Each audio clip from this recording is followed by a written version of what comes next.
The night begins softly, as though the earth itself exhales after a long day. A faint wind drifts through the trees, carrying the scent of damp pine and distant rain. The forest stands in quiet patience, every branch heavy with silence. Moonlight filters through the canopy in fractured pieces, touching the ground like silver dust. Somewhere in the distance, a single owl calls once, then all returns to stillness. It is the kind of night where time feels slower, where the air itself seems to listen. The listener is invited to breathe deeply, to let the tension of the day melt into the darkness, to allow their thoughts to fade with the soft rhythm of the forest. Beneath that silence, though, there is something else, something faint but undeniable. A low hum, just beyond the reach of hearing. Some say it's the wind moving through the distant valley, others whisper it's the ground itself vibrating, ancient and alive. But those who have spent long nights here know that sometimes the air carries sounds that are not born of the earth. Lights have been seen over these trees, drifting without direction, moving without noise. Witnesses describe them as orbs, as disks, as silent watchers in the sky. They appear without warning, hover as if observing, then fade away into the night. The forest has seen them for generations. Locals say the lights come when the mist is thickest, when the world is quiet enough for strange things to move unseen. They tell stories of hunters who followed the glow and were never quite the same afterward. Campers have reported waking in the night to a strange brightness pressing against their tents, accompanied by absolute silence, as though the entire forest held its breath. Even animals, they say, go still when the lights pass overhead. It is not fear, exactly, but something deeper, an instinctive awareness that something beyond our understanding is near. Tonight, the woods feel like they are waiting. The air is cool, heavy with moisture, and the shadows stretch long between the trunks. Far above, the stars shimmer faintly, but a few seem to move differently, their motion too smooth, too deliberate. The narrator's voice is slow, steady, calm, guiding the listener deeper into the feeling of this place. The goal is not alarm, but curiosity, not fear, but fascination. These are not monsters in the dark, but mysteries in motion, and the forest has learned to live with them. As you lie back and listen, imagine the texture of moss beneath your hand, the weight of night air against your skin, the faint whisper of wind through leaves. Somewhere beyond the treetops, something moves soundlessly, a shape that does not disturb the air. Its presence is both comforting and strange, like a dream half-remembered. Perhaps it has always been there, gliding through the dark sky, unnoticed by most, but felt by a few who still listen closely enough. Over time, people have given the lights many names. Some call them spirits, others say they are remnants of old technology, ancient visitors who never left. Scientists have proposed reflections, whether anomalies, or even electromagnetic disturbances. But none of these explanations capture the silence, that deep and impossible quiet that falls when the lights appear. The forest becomes a chamber of stillness, a place where sound itself seems to vanish. That is what makes them different. That is what keeps the story alive. The introduction closes with that silence, the hum that isn't quite there, the glow that flickers behind closed eyes. The listener is encouraged to let their thoughts float with the rhythm of the story, to drift as though lying beneath those same stars, beneath the same uncertain sky. Whatever moves above the trees does so without sound, without haste, without malice. It simply is. And as the story unfolds, we will follow its path, through history, through memory, through the softest edges of what we know, into the mystery of the silent UFOs over the haunted woods. The forest that locals call the Still Hollow lies several miles from the nearest town, its boundaries marked not by fences or signs, but by a sudden thickening of trees. The road narrows into gravel, then dirt, then disappears altogether, swallowed by undergrowth. Those who enter speak of a subtle shift in atmosphere, as if stepping through a thin veil between worlds. The temperature drops slightly, the air feels heavier, and even the smallest sound, like the snap of a twig, echoes strangely. It is not an ominous place by nature, but one that commands attention, asking visitors to listen more carefully than they usually do. It is here, amid this quiet expanse, that the stories of the silent UFOs have taken root and endured for generations. The geography of the Still Hollow has long intrigued researchers. The terrain undulates with low hills and limestone ridges that create natural magnetic anomalies. Compasses can behave erratically, and electrical instruments sometimes fail without reason. Beneath the forest floor runs a network of mineral veins, iron, quartz, and traces of uranium that some geologists believe could influence electromagnetic fields in subtle ways. These same minerals have been linked to unusual light phenomena in other parts of the world, such as the Hessdalen Valley in Norway, where self-luminous orbs appear and vanish without warning. Skeptics often cite these scientific explanations when asked about the mysterious lights over the hollow, but even they admit that the silence accompanying these sightings remains unaccounted for. Long before modern theories, this forest was revered by the indigenous tribes who lived nearby. They called it the land that listens. According to oral tradition, their ancestors witnessed sky fires that descended gently through the trees, leaving no heat and no sound. These lights were not feared but respected, seen as manifestations of ancestral spirits or messengers from the heavens. Shamans would travel into the forest to meditate beneath the glowing sky, seeking guidance from what they believed were celestial beings. When settlers arrived centuries later, they misinterpreted these rituals as superstition and gave the forest a new name, the Still Hollow, inspired by its unnatural quiet and by the belief that nothing living remained when the lights appeared. Yet, to this day, elders in nearby communities speak of the forest as sacred ground, a place not to be disturbed after nightfall. By the mid-1800s, early logging expeditions began clearing sections of the hollow, driven by the promise of timber wealth. Workers soon reported strange experiences, tools vanishing, shadows moving where no one stood, and an overwhelming feeling of being watched. One diary from 1864 described a glow like a lantern floating among the trees, though no man held it, and no flame could be found. The foreman dismissed the accounts as tricks of exhaustion, but the loggers refused to return after dusk. Eventually, the operation relocated, leaving behind machinery that rusted and sank into the moss. To this day, remnants of those camps can still be found deep in the woods: rusted saw blades, collapsed shacks, and carvings of eyes on tree trunks, perhaps left as talismans of protection. As time passed, the legends evolved. Farmers on the outskirts told stories of seeing lights over their fields during planting season, hovering orbs that drifted silently, sometimes lowering close enough to illuminate the crops in pale blue light. Hunters described feeling an electric charge in the air, a sensation that raised the hairs on their arms moments before the lights appeared. One local tale speaks of a shepherd who followed a moving glow into the woods and was found the next morning, unharmed but unable to speak for several days. In his silence, villagers saw both fear and revelation, though what he saw that night was never recorded. Modern locals have a more practical relationship with the legend. They tell newcomers not to camp in the central clearing known as the Mirror Field, a flat expanse where grass refuses to grow evenly and where phones lose all signal. Amateur investigators with equipment have reported compass spinning, camera malfunctions, and, in rare cases, momentary lapses in memory, forgetting why they entered the forest or how much time had passed. Some attribute these experiences to infrasound, low-frequency vibrations that can cause confusion or anxiety. Others, however, insist the energy of the place is conscious, aware, and perhaps even watching.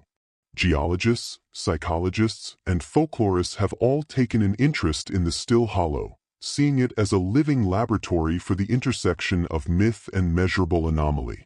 Scientists map the land, measure radiation levels, and record magnetic fluctuations, while local storytellers guard the spiritual significance of the place. Together, they form an unlikely collaboration, one side seeking evidence, the other preserving reverence.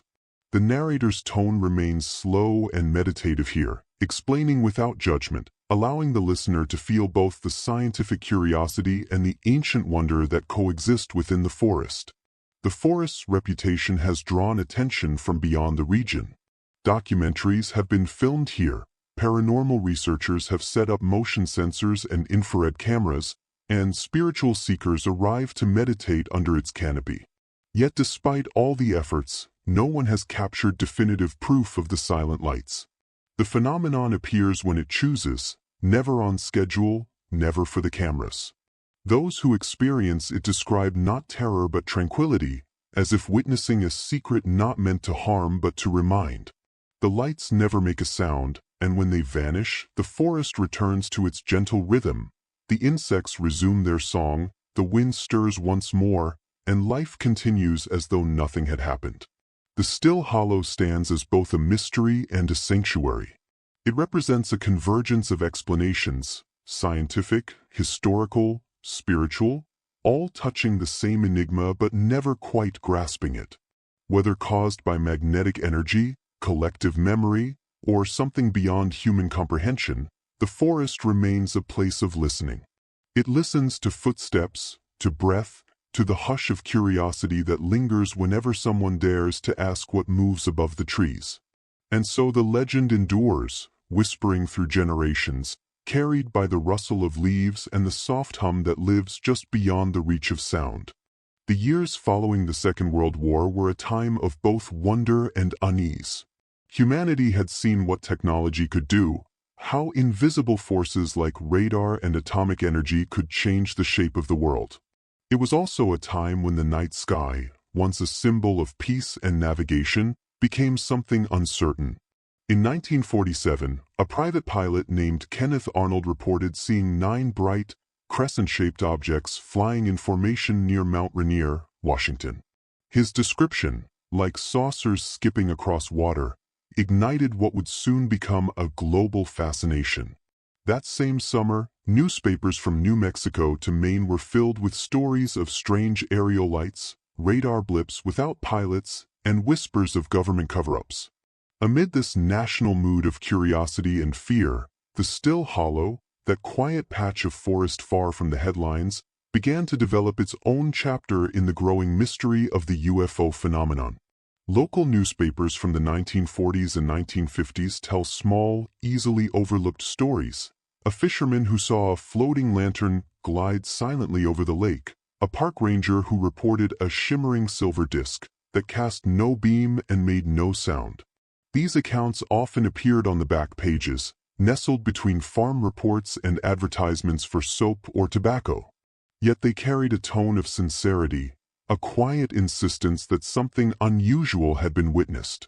One of the earliest documented sightings in the area occurred in October 1948, when 2 forestry workers on a night shift described a sphere of bluish-white light that hovered motionless above the tree line for nearly 2 minutes before darting straight upward and vanishing. The men were veterans of the war. They knew what aircraft looked and sounded like. Both described a total absence of noise, not even the whisper of air displacement. At that time, the U.S. Air Force had just launched Project Sign, an initiative intended to investigate these flying saucer reports. When word of the still hollow sighting reached a nearby base, a small team was dispatched to interview witnesses. Their notes, now archived in declassified files, show the investigators' conflicting impressions.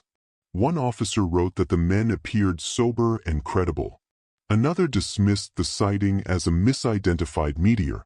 But tucked in the margins of one report was a faint pencil annotation, "Unusual silence," consistent with several other cases. Even then, silence was emerging as a defining feature. The 1950s brought a new wave of sightings. America was in the grip of the Cold War, and every light in the sky was viewed through a lens of suspicion. Were these Soviet experiments? Secret American aircraft? Or something beyond human design? In 1952, the Washington, D.C. radar incident, where multiple unidentified objects appeared above the Capitol, fueled national hysteria. That same summer, 3 hikers in the Still Hollow reported an eerily similar experience. They described 2 brilliant orbs gliding over the treetops, stopping abruptly, then vanishing into the clouds. Once again, the woods fell completely silent during the event. Birds stopped calling, crickets ceased their rhythm, and the wind seemed to pause. One of the hikers later told a journalist, "It felt like the forest was holding its breath." Psychologists studying post-war America have noted how these early UFO stories reflected deeper anxieties: the fear of invasion, the uncertainty of technology, the fragile boundary between safety and the unknown. People were beginning to look up and realize how little they truly understood of the skies. Yet for those who lived near the Still Hollow, the phenomenon was not abstract. It was personal. Families who had lived there for generations began noticing patterns. Lights that followed certain ridgelines, glowing shapes that reappeared in the same clearings year after year. Children would wake in the night claiming to see stars that moved like birds. Adults told them to go back to sleep, but many secretly watched the sky themselves. Researchers now believe that part of what made these reports so compelling was the consistency of detail. Across decades and witnesses, the same description recurred: a light or disk moving with perfect smoothness, emitting no noise, and often accompanied by a deep sense of calm. This last element fascinated investigators. Fear was not the dominant emotion. Rather, witnesses described awe, peace, and sometimes even a feeling of being understood or seen. Psychologists later compared this to what is known as the numinous experience, a state in which humans feel touched by something greater than themselves, whether divine, cosmic, or simply unknown. In the archives of the local historical society, there is a yellowed clipping from 1955 that recounts a peculiar case. A couple driving home from a nearby town claimed to see a flat silver shape drift slowly across the road in front of them at treetop level. Their car engine sputtered and died, though the radio continued to emit a faint, high-pitched tone. When the object vanished, the car started again without issue. Mechanics found nothing wrong. The husband, a retired Air Force mechanic, told reporters, "I've worked on jets. I've heard every kind of engine there is. That thing didn't move like any machine I've known, and it didn't make a sound."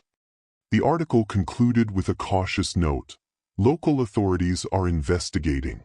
No explanation has yet been found. Meanwhile, the U.S. Air Force had shifted from Project Sign to Project Grudge, and eventually to the more famous Project Blue Book. The official stance grew increasingly dismissive. Most sightings were labeled weather balloons, misidentified aircraft, or astronomical illusions. Yet even within Blue Book's own files, there were anomalies, cases that did not fit any category, including several from forested regions like the Still Hollow. A 1958 memo described recurrent silent aerial phenomena in rural zones with strong magnetic readings. Publicly, these cases were downplayed. Privately, the silence continued to puzzle investigators. Cultural historians argue that the 1950s fascination with UFOs was more than a fad.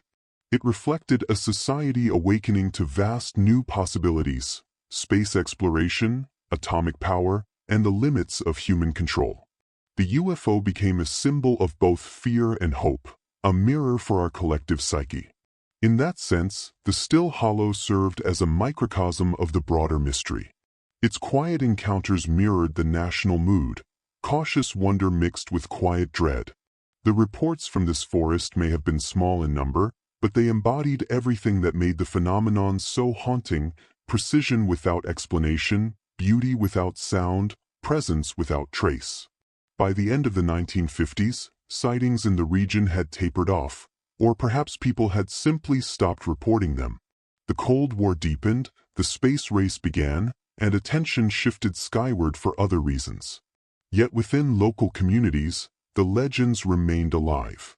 Children still whispered about the silent disks that glided above the trees, and older residents still remembered the hush that fell on summer nights when something luminous passed overhead. As the narrator's voice softens, the section closes with reflection. These early reports, scattered and modest, formed the foundation of a mystery that has endured for nearly a century. They remind us that long before television documentaries, internet speculation, or satellite imaging, ordinary people were already watching the skies and listening to the silence that came with what they saw.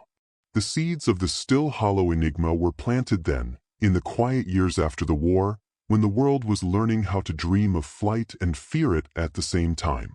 And even now, decades later, that silence still waits among the trees, patient, unresolved, and deeply human. In the summer of 1978, the still hollow forest had become a place both feared and admired, a patch of wilderness known for its beauty by day and its mysteries by night. That July, 4 college students from the nearby town of Alder Creek set out to camp there. They were young, curious, and skeptical of local legends. The UFO stories had become something of a joke among their classmates, tales told around bonfires or whispered on late-night drives. The group consisted of 2 biology majors, a journalism student, and 1 amateur photographer who carried a 35mm camera everywhere. They were, by all accounts, level-headed people who went looking for nothing more than a weekend of hiking and laughter. Yet what they encountered would become one of the most detailed and unnerving accounts in the region's long history of unexplained silence. They arrived late in the afternoon, the lights still golden and soft. The forest greeted them with the scent of cedar and earth after rain. They pitched their tents near the old logging road that once cut through the center of the still hollow, now overgrown with moss and saplings. The photographer, whose name was Daniel, took pictures of everything: the river, the fading sunlight, the campfire as it caught its first spark. Around dusk, a faint mist began to form, curling low to the ground. The group laughed about the famous fog mentioned in local ghost stories. By nightfall, the mist had thickened, and the forest grew strangely quiet. The usual orchestra of insects faded until only the crackling of the fire remained. At approximately 10:30 p.m., according to the surviving accounts, the first light appeared. It was not a flash or streak, but a steady, cold glow hovering above the treetops in the northern sky. It was too large to be a star and too stable to be an airplane. The students watched in silence, waiting for it to move. When it did, it glided, not flew, but glided, across the canopy, making no sound. Daniel reached for his camera, but the shutter jammed. Another student tried turning on a portable radio, but it only emitted static. Then a second light appeared beside the first, perfectly synchronized, both maintaining an eerie stillness. One of them dimmed, then brightened again, as though responding to something unseen. Witnesses later described the moment as both breathtaking and suffocating. The air felt heavier, as though the atmosphere itself had thickened. One of the campers recalled a tingling sensation running through their skin, while another said it felt like pressure on the chest, as if the air had weight. Animals were absent. No crickets, no rustling, no owls. Only the faint hiss of static from the radio filled the silence. Daniel wrote later in his journal that it felt like the entire forest was waiting for something. The lights hovered for nearly 5 minutes before one began to descend, stopping just above the treeline, casting a pale, colorless light over the clearing. The students described the illumination as unnatural, not bright like a flashlight, not warm like fire, but soft and penetrating, revealing every detail without shadows. The trees glowed as if from within. Each leaf was visible, outlined in silver. The group stood frozen, whispering in disbelief. The journalism student, Clara, said the light seemed to vibrate, faintly, though there was no sound. Then, without warning, both lights shot upward at impossible speed, leaving behind a faint, bluish trail that dissolved into the mist. The entire event lasted less than 10 minutes. When the sound of insects returned, it came suddenly, almost violently, as though the world had been unpaused. The next morning, they found small circular impressions in the grass near their tents, about 2 feet wide and perfectly symmetrical. The soil inside was dry, though the surrounding ground was still damp from the previous night's dew. The group photographed the marks, packed up their gear, and hiked out in uneasy silence. Back in town, they reported the event to local authorities, who listened politely but showed little interest. The police noted the account but made no official report, suggesting perhaps it had been a weather anomaly or an illusion caused by fog and moonlight. Still, the incident spread quietly through the community. A few weeks later, a researcher affiliated with a small regional UFO study group visited the Still Hollow to investigate. He interviewed the students, inspected the campsite, and collected soil samples from the impressions. Laboratory results found no evidence of radiation, chemical residue, or combustion, but the soil structure in the circles was unusually compacted, as though pressed evenly from above by an immense but gentle force. The investigators' report, later archived in a small paranormal journal, concluded that no conventional mechanism could account for the formation of the markings. Psychologists who later reviewed the case pointed out how consistent the witnesses' testimonies were, despite being recorded separately. The sensory details matched perfectly: the metallic taste in the air, the pressure in the chest, the silence. These, they said, were hallmarks of infrasound exposure, a low-frequency vibration known to cause physiological responses such as anxiety, dizziness, and awe. Scientists suggested that geological factors or wind currents in the valley might have generated such frequencies. Yet this theory, while compelling, failed to explain the moving lights, their perfect coordination, or their abrupt, soundless departure. Skeptics also proposed the possibility of military exercises. The late 1970s saw a number of classified tests involving new propulsion systems and experimental drones. However, records later revealed that no flights, military or civilian, were scheduled in that area during the reported night. Moreover, the students' description of absolute silence remained inconsistent with any known technology, even today. The Air Force, when contacted by a local journalist, offered no comment beyond a polite denial of involvement. Over time, the 1978 incident became a cornerstone of the Still Hollow legend. It was frequently cited by UFO researchers as one of the most credible and detailed encounters in the region. The students eventually moved on with their lives, though each continued to recall that night vividly. Daniel, the photographer, kept one of his malfunctioned film rolls untouched for decades. When developed years later, most frames were black, but one contained a faint, pale streak, a line of light curving across the sky. Whether it was proof or coincidence, no one could say. Clara later wrote an essay describing how the experience changed her perspective. "It wasn't fear I felt," she wrote, "but humility. Something vast and quiet had looked back at us, and for a moment, we understood how small we were." Historians reviewing the case have noted its significance not only for its detail but for its tone.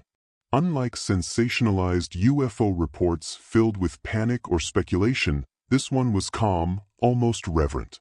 The silence of the lights seemed to inspire peace rather than terror, a phenomenon that paralleled certain spiritual experiences more than encounters with unknown technology.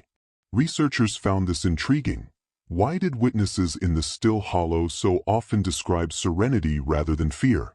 Some theorized that prolonged exposure to silence and isolation in the forest could induce a meditative state, heightening perception while softening emotion. Others wondered if the phenomenon itself emitted frequencies that influenced human emotion, subtly calming those who witnessed it. Whatever its cause, the 1978 encounter marked a turning point. From that year onward, the Still Hollow was no longer just a local curiosity. It became a focal point for both skeptics and believers.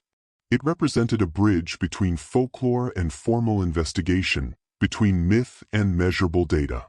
Yet even with photographs, soil samples, and first-hand testimony, the mystery remained unsolved. The forest, as always, kept its secrets. The lights returned sporadically over the following years, though never again with the same clarity or duration.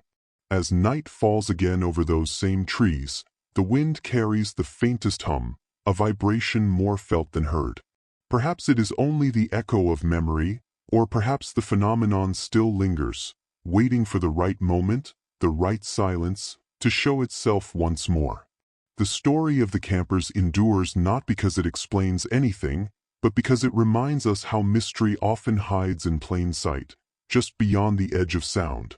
In the years following the 1978 incident, interest in the Still Hollow reached far beyond local rumor. What had once been a campfire tale was now discussed in serious tones among researchers, journalists, and even a handful of government analysts. Something about that summer's event had resonated. It had the kind of precision and restraint that serious investigators looked for. No wild claims, no hysteria, no inconsistencies. Just four calm witnesses describing a phenomenon that defied both physics and common sense. And though official agencies said little, there were quiet indications that the matter was not forgotten. The Still Hollow, it seemed, had earned a place in the classified margins of official curiosity. At that time, the U.S. Air Force's Project Blue Book had already been closed for nearly a decade.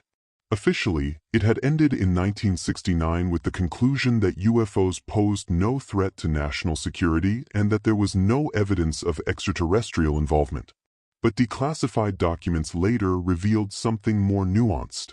Certain unresolved cases, particularly those involving electromagnetic interference, physiological effects, or total soundlessness, were flagged for follow-up under undisclosed research divisions. The files were never made public, but researchers noticed patterns, certain coordinates repeated across reports, and the Still Hollow's geographic data matched several of them. Freedom of Information Act requests submitted in the early 1980s by independent investigators yielded partial documents, fragments of field notes, references to acoustic suppression zones, and budget allocations for environmental aerial anomaly studies. While none mentioned the Still Hollow by name, the resemblance was unmistakable. One report dated 1979 described localized aerial phenomena characterized by controlled luminosity, absence of mechanical signature, and observed physiological response among witnesses. The report was signed only with initials, the author's identity redacted. Another file referenced an area of interest in the northern Appalachian corridor and included grainy satellite images that, according to one researcher, aligned almost perfectly with the forest's topography. Locals at the time began noticing unmarked vehicles parked along old logging roads, white trucks with government plates, men in plain clothes carrying cases of instruments. They spoke little, if at all, and when asked what they were doing, they mentioned geological surveying. Yet long after they left, the legends grew bolder, strange equipment left behind, cables leading into the woods, metallic humming at night. Of course, stories like these tend to expand in the retelling, but the timing was uncanny. The visits coincided precisely with renewed reports of silent lights appearing over the forest. A journalist from a regional newspaper, intrigued by the coincidences, began her own investigation. Her articles, published in 1981, outlined the pattern. Sightings increased shortly after government teams visited, and each time, residents reported faint electromagnetic disturbances, TV static, power fluctuations, car radios briefly cutting out. When she requested comment from the Department of Defense, the response was brief and cold. No operations of the nature described have been conducted or observed. But her reporting attracted attention. Letters poured in from readers across the state who had seen similar lights or experienced strange silences in remote areas. One correspondent wrote, "I thought it was only me, that sound just stopped, and I felt like time had gone still." Meanwhile, the National Investigations Committee on Aerial Phenomena, NICAP, and other civilian research groups began cataloging the forest among a network of hot zones. They noted the consistency of the phenomenon and its curious lack of aggression. Unlike cases involving alleged abductions or radiation burns, the Still Hollow incidents displayed a pattern of passive observation, lights appearing, hovering, and vanishing without interference or harm. A retired Air Force radar technician, interviewed anonymously, remarked that the government took such areas seriously because they were predictable enough to study, but unpredictable enough to keep secret. He hinted that some departments considered these silent UFOs environmental anomalies, a term broad enough to hide behind, yet suggestive of something unknown. The most telling silence, however, was bureaucratic. Requests for meteorological data from the area during known sighting windows were denied or returned as missing. Weather radar logs from 1978 to 1980 had gaps, hours of missing data from specific nights. Official explanations cited equipment malfunction. But declassified correspondence from an Air Force technical unit mentioned an interference event with ground-based radar due to unknown frequency overlap. Whatever caused it was capable of disrupting equipment designed to detect jet aircraft at 30,000 feet. The event was logged once, then never mentioned again. Sociologists studying information flow within intelligence agencies later observed that true suppression rarely looks like censorship, it looks like neglect. Reports are filed quietly, categorized vaguely, and forgotten through layers of bureaucracy. In the case of the Still Hollow, that pattern fits perfectly. There was no public denial, no refutation, no visible scandal, only silence, the kind that absorbs questions instead of answering them. The few researchers who pressed harder found themselves redirected to other topics or told politely that the data are inconclusive.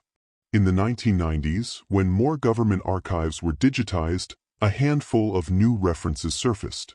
One was a report from a civilian radar contractor describing aerial anomalies exhibiting null audio signatures and photonic irregularities. Another mentioned testing ground interference zones in remote forested regions. The documents were vague but consistent. The deeper researchers looked, the clearer it became that multiple agencies had at least acknowledged the existence of silent, luminous phenomena in areas like the Still Hollow. Whether they viewed them as natural or artificial remained unclear. To this day, conspiracy enthusiasts argue that the lights are evidence of advanced propulsion experiments, perhaps early tests of anti-gravity systems or stealth drones. They point to patents filed in the late 1970s for ion propulsion technologies that could, in theory, move silently by manipulating plasma fields. But such devices, if real, were decades ahead of anything publicly known. Others dismissed these claims as fantasy, arguing that the Still Hollow's conditions, high quartz content, magnetic irregularities, and moisture levels, might naturally generate luminous plasma under certain weather conditions.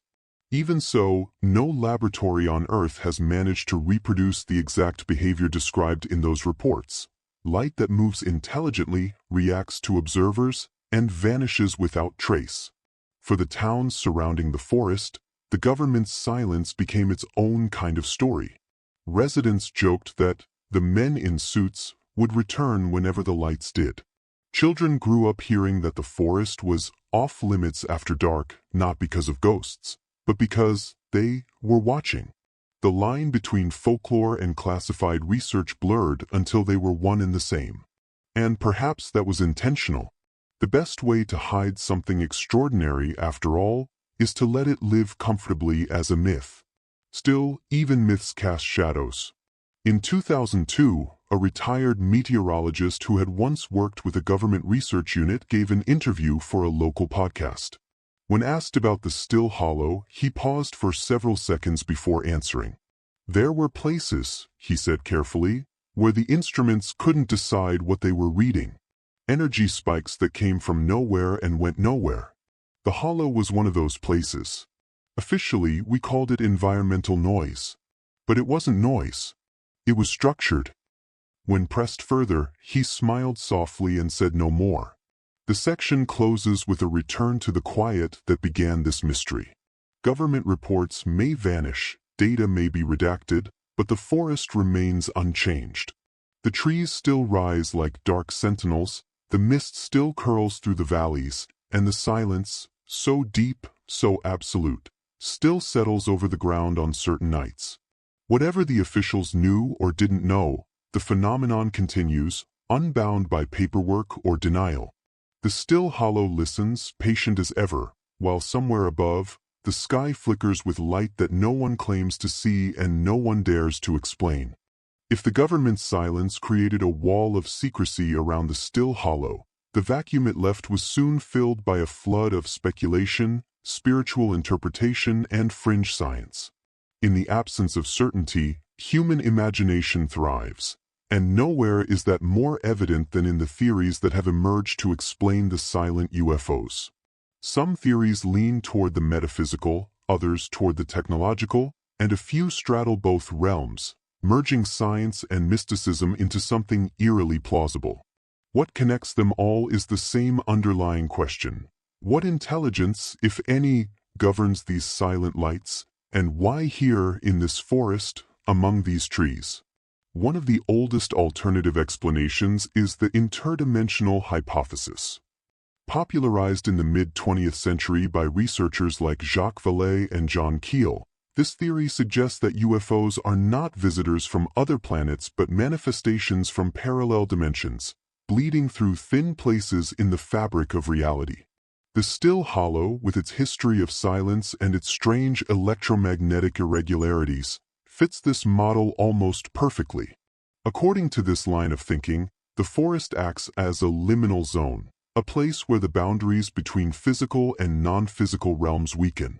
The silent UFOs, then, are not vehicles but manifestations, energetic projections, or temporary crossovers from another frequency of existence. Supporters of this theory point to the behavioral intelligence of the lights. They respond to movement, avoid physical contact, and vanish instantly when approached, traits that suggest awareness but not necessarily materiality. Quantum physicists have long proposed that multiple realities may coexist, layered atop one another like sheets of transparent film. If that's true, then the still hollow could be a point of overlap, a resonance node, where energies between realities align just enough to become visible. The accompanying silence might not be a lack of sound at all, but rather a temporary dislocation of perception, as if one sense were being muted to make room for another. A related but more mystical variation is the Earth consciousness theory, embraced by certain environmental philosophers and energy researchers. They argue that the still hollow is a living entity, a sentient system that communicates through light and vibration. The quartz-rich soil, the underground water currents, and the trees themselves could serve as conductors for geomagnetic energy, releasing it in luminous pulses when conditions align. According to this interpretation, the lights are not visitors, but expressions of the Earth's own nervous system, a bioluminescent language that humans have long forgotten how to read. Ancient cultures across the world described light beings, or sky spirits, emerging from sacred groves, deserts, and mountaintops. The still hollow could be a continuation of that same phenomenon, an echo of Earth's hidden consciousness, still flickering through the forest canopy. The psychological theories are no less fascinating. Some researchers, particularly in parapsychology, suggest that the phenomenon may be a collective projection, a kind of shared hallucination born from the human mind's interaction with its environment. The forest, with its isolation and sensory deprivation, might act as a mirror for consciousness itself. In this sense, when individuals enter the still hollow, they're not witnessing external UFOs but manifesting internal archetypes of mystery and awe. The silence that precedes each sighting could trigger a mild dissociative state, heightening awareness and allowing the brain to perceive patterns and lights otherwise filtered out. The result feels external but may originate from the observer's own psyche, a blending of internal and external stimuli that science has yet to fully explain. However, other researchers argue that this psychological explanation doesn't fully account for instrumental anomalies, recorded electromagnetic spikes, photographic evidence, or synchronized sightings among multiple witnesses. One compelling middle ground theory is that the lights are energy-based entities, plasma-like organisms existing in a spectrum humans rarely perceive. This idea gained traction after studies in the 1980s and 1990s examined naturally occurring Earth lights in regions like Hessdalen, Norway, and Yakima, Washington. Scientists documented glowing, soundless spheres that behaved with purpose, dividing, merging, and reacting to observers. Some physicists speculated that these were electrochemical life forms, feeding on environmental charge differences. If such entities exist, the still hollow's geological makeup, rich in quartz, high in moisture, and prone to seismic tension, could provide the perfect conditions for them to appear. Then there are those who embrace the technological hypothesis, which suggests that the silent UFOs are experimental craft, either human-made or extraterrestrial, utilizing propulsion systems that cancel sound waves. Declassified military patents show attempts to manipulate acoustic fields and plasma propulsion as far back as the 1960s.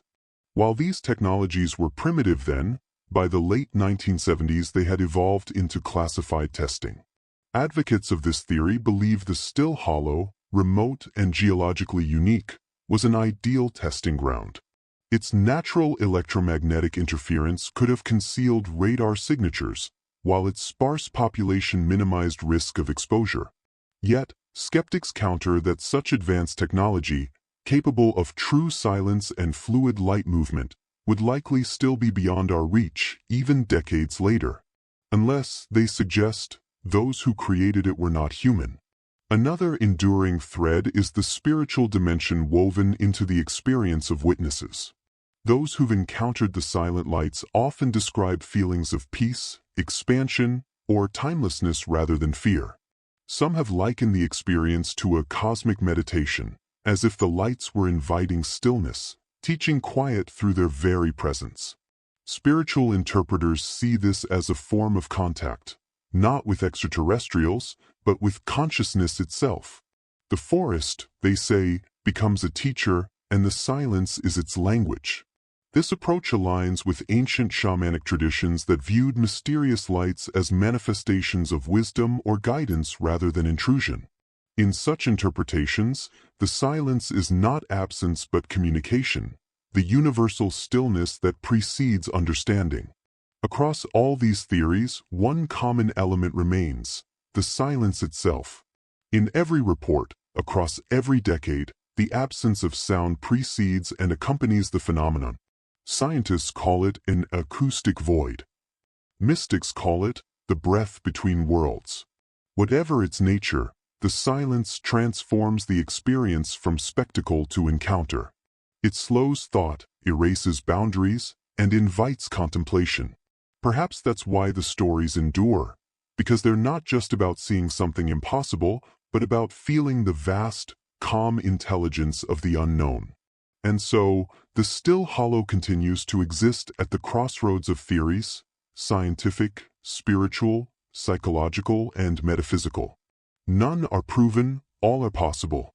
Each offers a lens through which to interpret the same mysterious lights that hover in the night sky without a whisper. Whether these lights belong to another world, another dimension, or to the consciousness of Earth itself, they serve one undeniable purpose: to remind humanity that mystery still lives close to home, beneath the quiet trees, in the places where silence deepens into meaning. As the 21st century unfolded, the mystery of the still hollow transformed once again, not as an old folktale whispered around rural fires, but as a digital-age enigma reborn in the era of smartphones, podcasts, and data-driven curiosity. What was once the domain of isolated witnesses and secretive agencies now belonged to online forums, social media groups, and independent researchers armed with night vision cameras and drone-mounted sensors.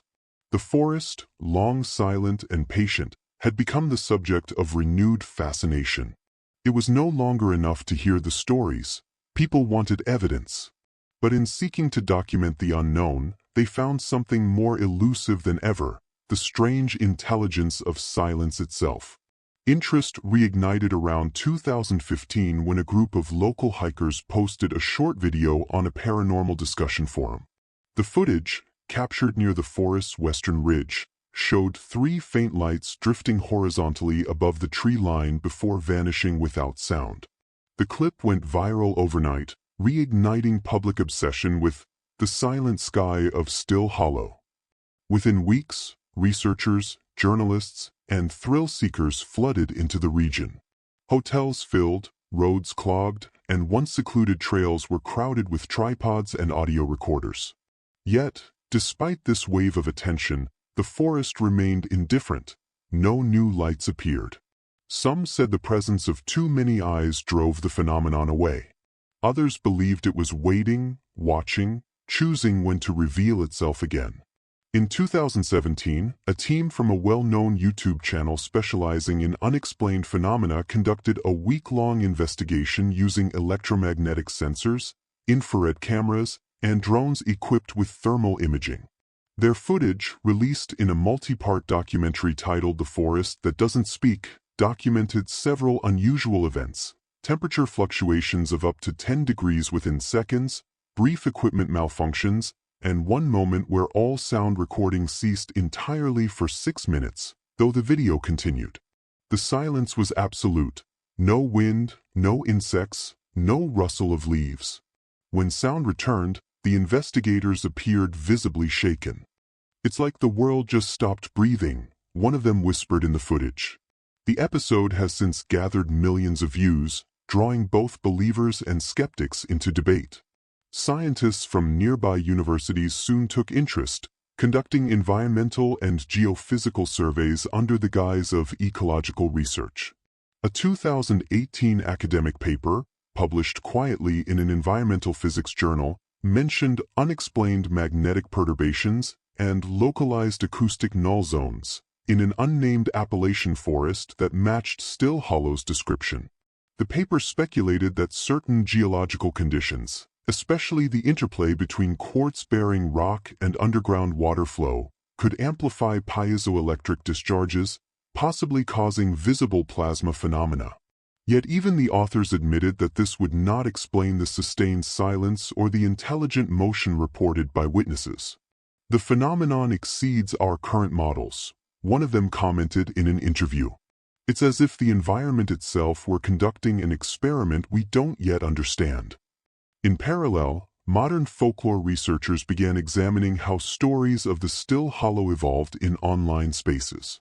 They discovered that digital storytelling had reshaped the myth entirely. What was once a localized legend had become a collaborative narrative, with people from around the world adding fragments of their own experiences. Some described similar lights in their regions: forests in Japan, the Scottish Highlands, or the deserts of Chile. Others created audio sleep stories or meditation tracks inspired by the silence of the hollow, blending science and spirituality. The story had transcended its geography, becoming an archetype of global mystery, the quiet encounter that humbles the human ego. Despite growing fame, the Still Hollow has retained its mystery precisely because of how it resists verification. Advanced drone footage has captured faint anomalies, heat signatures with no source, light spectrums inconsistent with known atmospheric phenomena, but never anything conclusive. Acoustic engineers have documented frequency drops in the forest before apparent sightings, sometimes falling below 10 Hz, a range that can induce dizziness and disorientation. Skeptics attribute this to natural infrasound generated by wind across uneven terrain. Believers see it as evidence of an energy field preparing for manifestation. Every explanation spawns a counterargument, every theory another question. The closer one looks, the more the mystery retreats into shadow. Perhaps most intriguing are the psychological effects reported by recent visitors. In 2020, a controlled study conducted by an independent paranormal psychology group brought 20 volunteers into the forest over a series of nights. They measured heart rate, galvanic skin response, and emotional self-assessment before and after exposure to the forest's central area. Participants reported sensations of tranquility, altered time perception, and mild euphoria. Some described feeling observed, but not threatened. The researchers coined a term for the collective sensation, the Still Hollow effect, a calm induced by heightened silence and environmental electromagnetic balance. They suggested that this effect might explain why witnesses often describe encounters as peaceful rather than terrifying, even when faced with the unexplainable. But while the academic world frames these experiences through the lens of psychology and physics, the spiritual community has reinterpreted the still hollow as a site of awakening. Retreat groups began visiting the forest to meditate, using the legend of the silent lights as a metaphor for inner stillness. Some claim that, during deep meditation, they've seen faint glows drifting through the trees, subtle, luminous, and wordless. Whether these are genuine phenomena or mind-generated visions matters less than the effect. For many, the forest has become a mirror for introspection, its mystery a vessel for mindfulness. By 2023, the phenomenon entered mainstream pop culture once more. Streaming services released dramatized documentaries blending real eyewitness testimony with cinematic recreations. Podcasts devoted entire seasons to the still hollow mystery, exploring its intersections with quantum theory, folklore, and the psychology of awe. Even skeptics admitted the story's unique power. It wasn't a tale of fear, but of stillness, mystery, and humility before the unknown. Unlike typical UFO lore centered on danger or conspiracy, this story offered something gentler, a sense of communion with an intelligence that doesn't intrude but observes in silence. Yet despite the global fascination, the forest itself remains unchanged. Visitors describe how GPS signals still fade near the central clearing, how voices soften instinctively, as if the place itself demands quiet. No one has built tourist attractions or visitor centers there. Local authorities prefer it that way. Perhaps, as one historian wrote, Still Hollow protects itself, not through secrecy, but through serenity. In a world saturated with noise and information, its silence has become its greatest defense. The narrator's voice in this section would slow here, almost like a meditation itself. The listener is invited to imagine the forest in the modern age, satellites orbiting overhead, drones buzzing miles away, while deep within the canopy, a light flickers once more, silent, calm, and timeless. Whether it's plasma, spirit, or consciousness, it reveals itself not to cameras or crowds, but to those who simply listen. In the end, perhaps the phenomenon persists not because it defies science, but because it reflects something profoundly human, our endless longing to understand, to witness wonder, and to rest for a while in the stillness of mystery. As the years passed, the still hollow became more than a rumor, it became a symbol. Researchers came and went, equipment flashing in the night, but the lights always stayed just beyond reach. Scientists measured electromagnetic fields, captured faint radio pulses, and recorded eerie silences where no sound should have vanished. Nothing conclusive ever appeared. The mystery remained whole, untouched by proof. Still, the forest seemed to respond to those who approached it with quiet respect. Locals said the lights appeared more often when visitors moved slowly, without fear, when they simply listened. Some began to believe the phenomenon wasn't something to be solved, but something to experience. The hollow was not hiding its truth, it was offering peace through unknowing. Even skeptics found themselves softened by its stillness. Journalists who came expecting stories of superstition often left writing about beauty, the strange calm, the way the mist caught the moonlight, the feeling that the forest itself was alive and watching kindly. They spoke less of aliens and more of awareness, less of proof and more of presence. Modern interest in the site has only deepened this duality. To some, the still hollow is a window into advanced technology, perhaps visitors from the stars. To others, it is a living meditation, a place where the earth and sky merge in silence. Between the theories and the legends lies something subtler, a reminder that not all mysteries must be solved. As the night deepens, the hum returns once more, steady, soothing, endless. The air feels alive but unthreatening, a soft rhythm between earth and sky.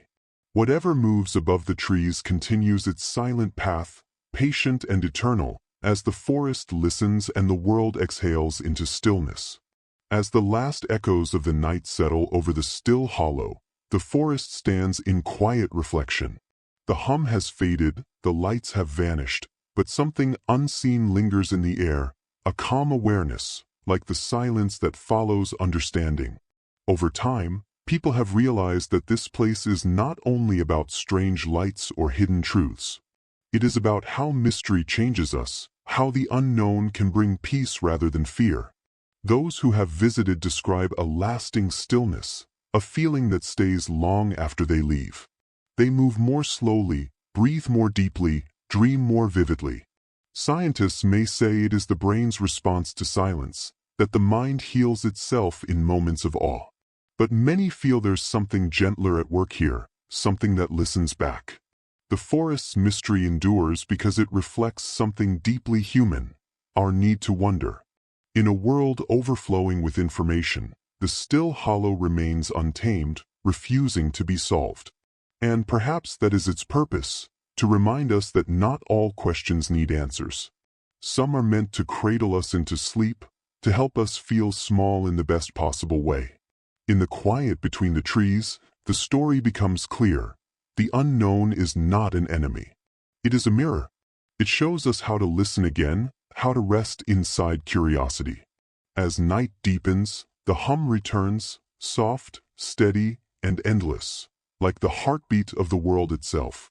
Dawn begins to rise over the haunted woods, painting soft gold across the mist.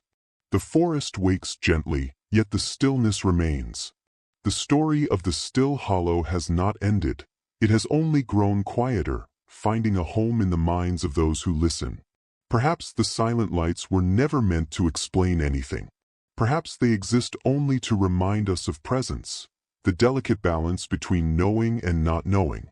The hum of the forest, the glimmer in the sky, the calm that follows, all of it invites one final realization: mystery can be peaceful. In that sense, the still hollow becomes less a place and more a state of mind. It lives wherever quiet curiosity exists, wherever someone gazes upward and wonders softly what might move beyond sight. The unknown is no longer a threat, but a companion, one that whispers instead of shouts, comforts instead of alarms. As the final light fades behind the trees, the story exhales. The listener drifts deeper into rest, carried by the rhythm of silence. The forest breathes, the world slows, and everything that was once uncertain becomes beautifully still. The lights will return, someday, perhaps only in dreams, but their message remains the same. Peace exists within the unknown.